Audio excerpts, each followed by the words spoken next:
So has all this warm weather got you itching to get outside? Well, maybe you're a mom and you got a lot of flowers or plants you just can't wait to get outside and put in the ground, but you're just not sure where to put them. Which ones are okay in the sun, which ones are better in the shade, and then there are the trees. So over the next several minutes, we are going to help you with some Landscaping 101. First, in today's Angie's List, we're going to talk about the cost. Spring is a time when most of us take a second look at our homes and get busy with the honey-do list. And with the warmer weather, most of us are now heading to work outside. Homeowner Brian Nestor is no exception. We're redesigning the entire yard on this older home. We're accentuating some features that the home has, like these mature trees, as well as covering up some cosmetic issues that have been creeping up through the years. I've got some neighbors that invest significantly into their landscaping, so I want to be a good neighbor, as well as I value the addition of features outside the home just like I do inside the home. Angie's List asks some highly rated landscapers to weigh in on what the homeowners can get at various budgets. So what can you get for $50? There are several different things that can be done. One would be to install mulch in the beds, and that'll insulate the soil and hold in water. That'll also cut down on the amount of weeds. Another great thing in the springtime is to install flowers. For $500, you can receive several applications of fertilizer and a weed control program. And for a half-acre lot, you can have your lawn mowed, trimmed, and edged weekly for 4 months. There are a couple of different things that you need to do to prevent weeds. One of them is to apply a good pre-emergent in the fall and in the winter and make sure that that's watered in. And one of the other things that a lot of folks don't realize is that when you mow the lawn in early spring, just cutting those weeds down stresses them out, and that'll make them go away much faster. Experts say for $5,000, a wide variety of projects are available, such as patios and retaining walls. You can also revamp a home's front foundation landscape. If you're dreaming about a big fancy project for your landscaping, you should still talk to a landscaper even if you're unsure about your budget, because the great thing about landscaping is that they can be done in phases. So talk to the landscaper. For example, if you're thinking about doing an outdoor kitchen, instead of going all out doing it in one summer, maybe you add the fire pit this year and another element the next.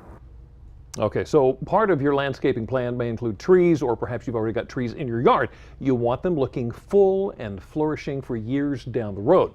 Now, Marble Life's Cleo Green spent some time with the folks at Sussex Tree to show us exactly how you can do that.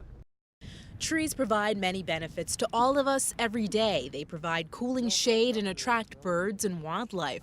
They also purify our air, prevent soil erosion, and add grace and beauty to our homes and communities. But according to Sussex Tree owner Jeffrey Meredith, those sometimes centuries-old beauties need help to survive and flourish, and it all starts with plant health care.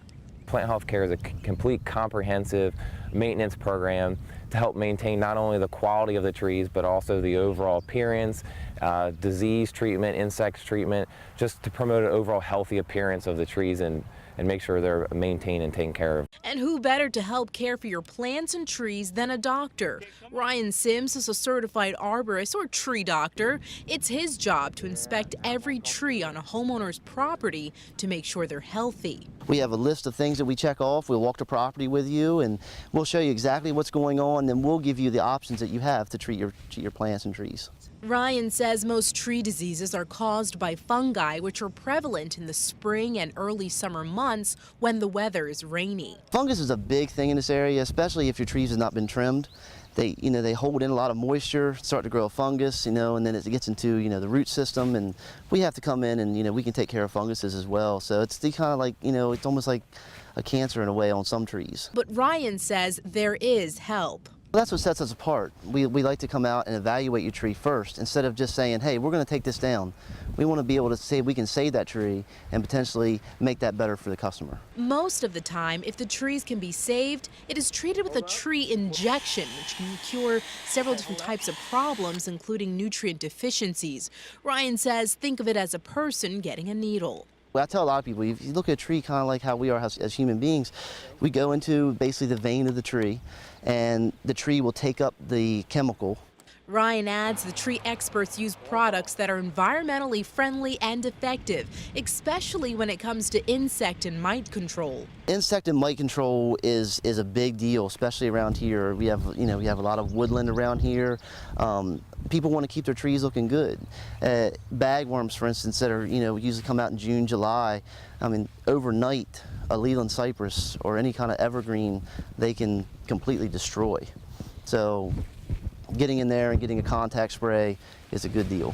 Ryan says if proper care is taken in managing your tree's health, the chances of it needing treatment for insects damage or disease is greatly reduced, but says some trees simply can't be saved. So if you're unsure if your trees are in stress or damaged, just look up. This time of year, you have a lot of budding. It's springtime.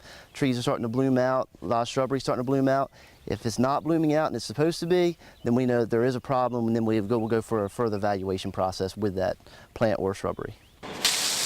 And if the health and ecosystem benefits aren't reason enough, Jeffrey says healthy trees can also increase your property value by up to 15%. Experts say in the end, it only makes sense to protect your investment and nurture trees so they can be appreciated for generations to come. Those trees gorgeous. Now the experts at Sussex Tree want to remind you to weed eat carefully.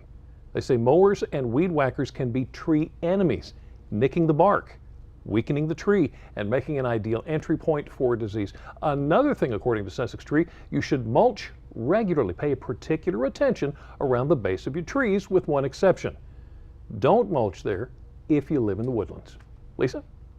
Okay, so we have the trees covered. What about the plants and flowers? Some will work better than others depending on whether you live in the sun or the shade. So joining us today to tell us what's best for your yard is gardening expert Jenny Rosenkrantz with the University of Maryland Extension Office. Hi! I love it. We have all these beautiful flowers here, Yes. and we have lots of sunshine today. So let's Yes. start with our sun-loving plants. What's best for Absolutely. full sun? Oh my gosh, there is such a choice, and I had to narrow it down to 3 because there were so many. So, well, they're absolutely beautiful. Some of them are even fragrant too. So, I mean, like, I'm going to start with the one that's right in front of me right now. Okay. Because it smells so good. This is dianthus, common name carnations. Okay. So, smells like cloves. You can walk by on a sunny day, and the fragrance is just wonderful, wonderful, wonderful. And the nice thing about this is this plant is actually evergreen all through the winter. So even after it's done blooming, it still looks good. But this blooms for almost a full month. Okay, And and it's a butterflies. sun lover. Sun lover and Okay. butterflies everywhere. Let's go on with the salvia. Salvia. You know, there's lots of different salvias. Yeah. This one right here is one that will bloom in the late spring, early summer. I love the kind of almost amethyst purple color. Butterflies will just, you know, be all around it because it has all these wonderful places where they can go ahead and enjoy. And it does well with or without water? Yes, all of these plants are very drought tolerant. You've got to go ahead and water them the first year. Twice a week when the temperature is in the 80s, 3 times a week when it hits the 90s and above. Okay, and the butterflies love them, of Love course. them, yes. All right, and the Veronica? Now, Veronica's really, most of the time, Veronica's real tall and stately. This is a more compact variety, but I love this blue because the blue is such a gorgeous blue. Little teeny bell-shaped flowers. Butterflies, again, are going to be all over it. And notice how when you have the blue and the pink together, they're very close on the color wheel. So they complement each other very, very well. And instead of popping, they just sort of merge together and make the garden look softer and larger. Okay, so we have all of the sun lovers. Yes. Let's talk about the ones that like the shade. Well, we have a lot of shady characters. Okay, we have some shady characters. Okay. What are we starting with? Well, the one right beside you, this beautiful white one, this is actually a bleeding heart. Bleeding heart, though, can come in pinks, reds, and also this white. Okay. And it's almost always in bloom around Mother's Day, which is so nice. That's I love nice. it. And you want to plant these with other flowers, right? Other Yes, you perennials? do. Yeah. The problem with the bleeding heart, I love it dearly, and it needs really rich, moist soil. But the trouble with it is that in July, it goes dormant. It says, I've done my job, I'm out of here, goodbye, and it's gone. So always plant other things around it, either in front or behind, to kind of fill up that space. It's nothing there yet. Okay, so what do we have next in the shade lovers? Okay, the little guy right in front of you guys. one right here? Little one, yeah, that's a coral bells. Botanical name is heuchera. A lot of people the plant breeders cannot let these things be. So what they've done is they've come up with some beautiful foliage. Now right now we have the flowers, and the flowers are gorgeous, very dainty. They're good for a lot of the pollinators, but once the flowers are gone, the foliage is going to be gorgeous, and that foliage stays there all year long, even in the winter time. Okay, now all the shade lovers really like good rich soil, don't they? Yes, and moisture is key. Moisture is so, key. like where I am, I have a lot of shade, but it's dry shade, so I have to add compost, I've got to water. It's a very frustrating thing. I have to find the right spot. And I have one more that really demands moisture, and this is an astilbe, so this is not a native plant right here, but it's just gorgeous. It is gorgeous. And even when it's not in flower after it goes to seed, it's still very, very pretty. So it adds a lot of color to your garden, line, color, form, texture, the whole 9 yards. And again, butterflies love it. Okay, Jenny, thank you so much. Oh, it makes me so excited for spring. Yes. And for more gardening tips from Jenny, go to delmarvalife.com and click on the show tab. So we have the yard taken care of. How about dinner? A little later, Rachel Ray is going to help us take care of that. She shows us how in just a few minutes you can have a dish that's full of flavor. And while we're in the kitchen, the perfect bacon bowl promises to make the perfect and edible bacon bowl that can be used for a variety of savory dishes. Is it that easy? Well, we put it to the test. Delmarva Life, we'll be right back.